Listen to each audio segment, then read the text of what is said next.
Die eerste geloofsbeginsel waar ons moet saamstem, is die Bybel is die woord van God.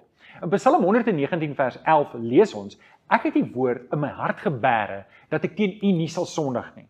Nou ons glo dat die Bybel die woord van God is. Die 66 boeke, die Bybel, 39 Ou Testament, 27 Nuwe Testament, maak die volle woord van God op. Geen byvoeging is moontlik nie en geen weglating is moontlik nie.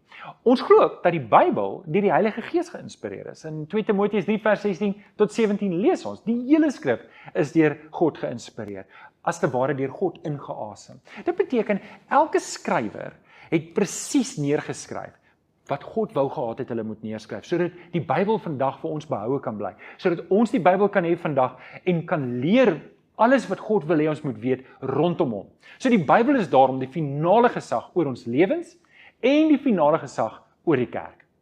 Ons gemeente word gebou en bestuur op die beginsels wat ons in die Bybel kry. En elke lidmaat behoort te weet, daar kan nie onderhandel word met die boodskap in die Bybel nie.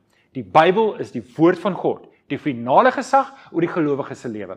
Geen ander geskrif, droom, visioen of profesie staan op gelyke voet met die woord nie.